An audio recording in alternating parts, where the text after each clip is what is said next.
internet people, it's a Sunday and I'm home, so I decided to do what I love doing best. So I decided to do what I love doing, and that is talk about fashion. Some niche, God, the more I use the word, the more I hate it, but that is the only way to categorize some of the things I'm going to be talking about.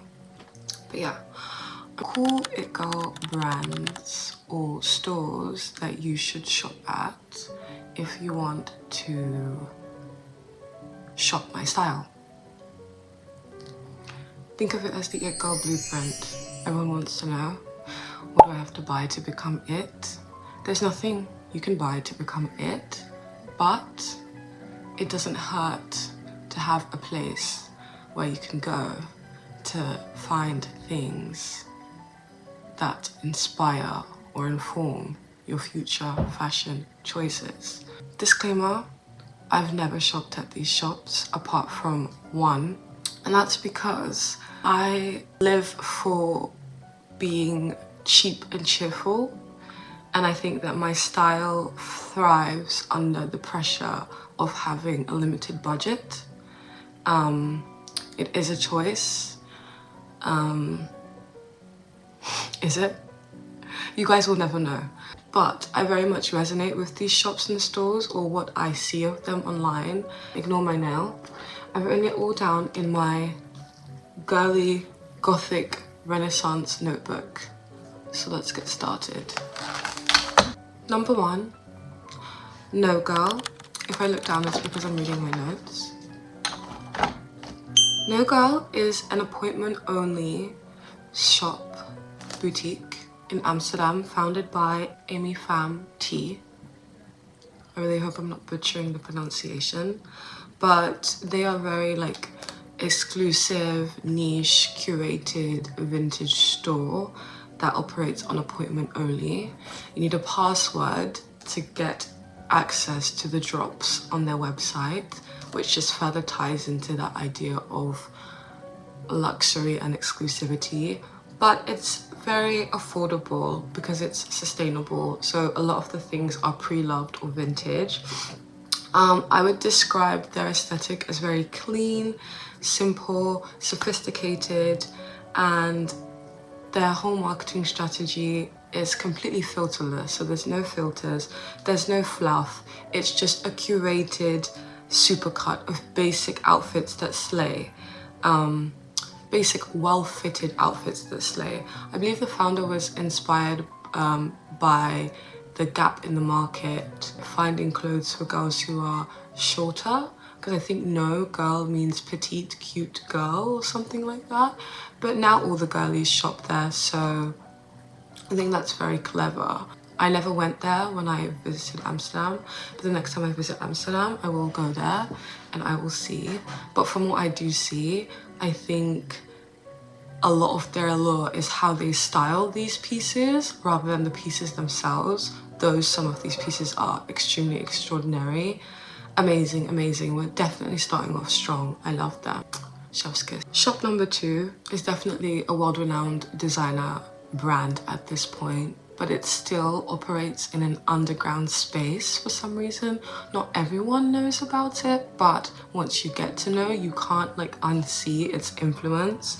Paloma Wool, a Barcelona-based label founded by Paloma Lana. Again, very minimalist, though you can style, because it's so minimalist, you find people layering a lot of their pieces, and obviously layering is sort of maximalist to an extent. So I feel like that duality being played on is very cool. I think of structure, I think of silhouettes, I think of the quiet pleasure of getting dressed. There's something so quiet about their marketing strategy.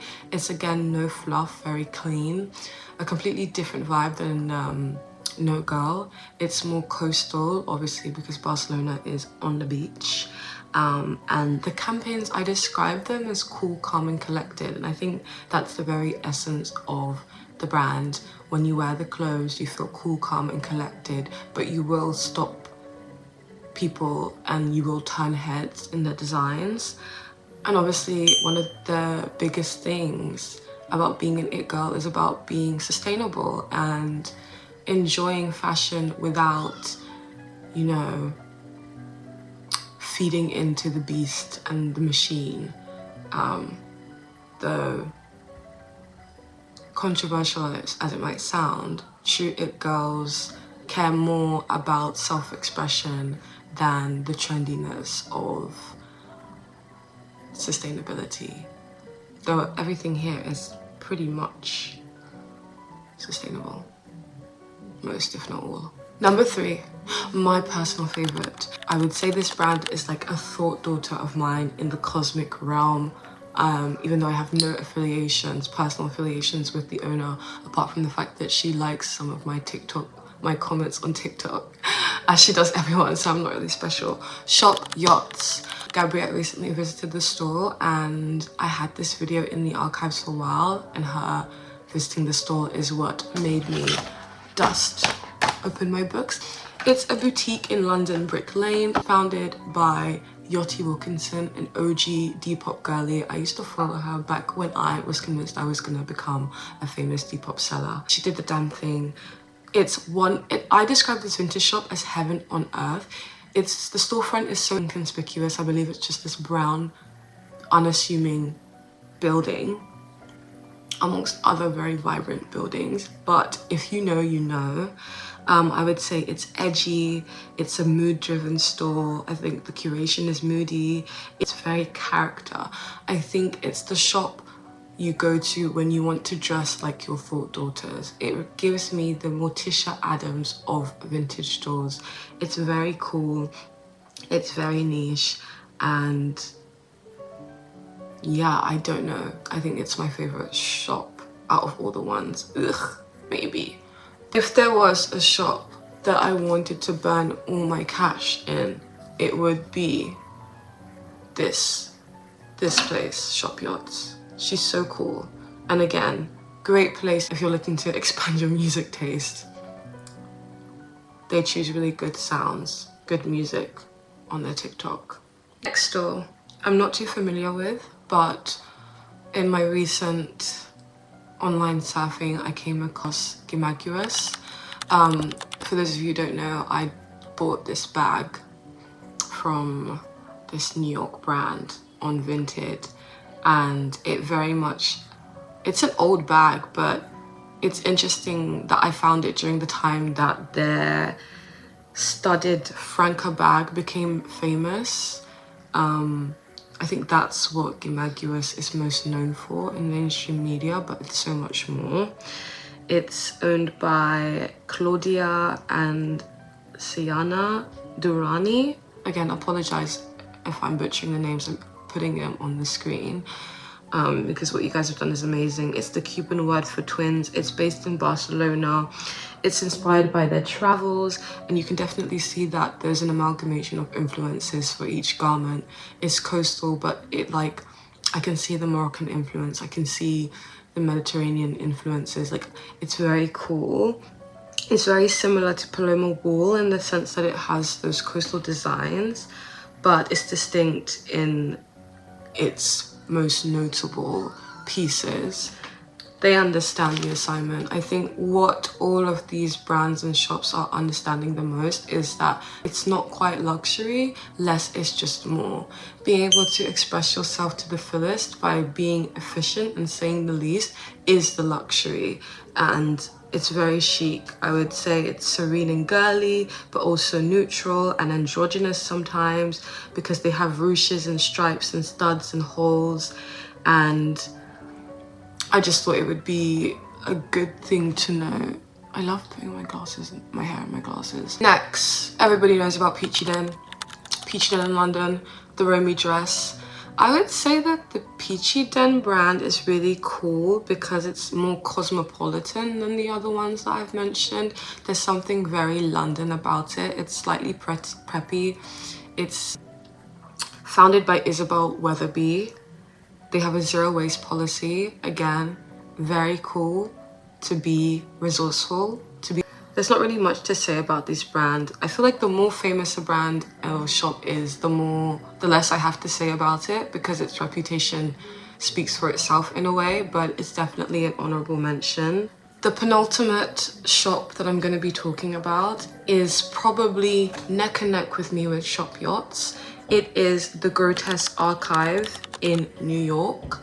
Much like ShopYotts, it has a heavenly curation, and I just love how the website is basically just a series of lookbook tear sheets. Like, as someone who's been a model, I have loved the process of getting styled, and I love when you have to stand completely straight like a passport picture wearing the coolest outfit ever, barefaced. And so I would die to just get my hands on some of the lookbook tear sheets that I've personally been the subject of, and I just love the way that this brand does that. I would say the appeal for me with this shop are the kooky pieces, but also the way that it's styled. I just go on their shop as like a personal Pinterest for me to see how I want to style things that I own already. So cool, so cool. Like I said, such kooky designs, but there is a type of sophistication to the way the clothes are showcased. It's based in New York. I've never crossed the pond at all. Their whole thing is basically platforming rare brands. I think the appeal to all of these shops are the pieces that they source, completely extraordinary. It basically cuts the process of you having to go and sift through pre-loved clothing yourself because it's curated. I am the type of person that likes to sift through pre-loved clothes. I don't really enjoy paying for curated vintage.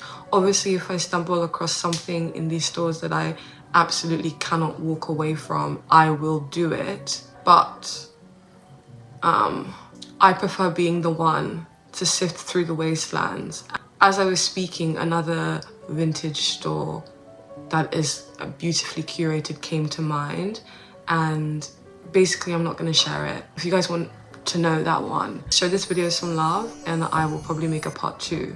Last but not least, I'm going to be sharing a street in London full of charity shops where I find the coolest pieces, and this is North Finchley, the high street. It's just a whole strip of shops on either side of the street, and it's where I found the best things ever, including what I'm wearing now, which is very unassumingly a Calvin Klein slip dress that I got for £3. Sorry, I just stopped for a second to have a chat with my lovely mum. But basically, as I was saying, it's not curated at all. It's literally just charity shops. Another man's trash is another one's treasure type stores. You rarely get something over the price of £10.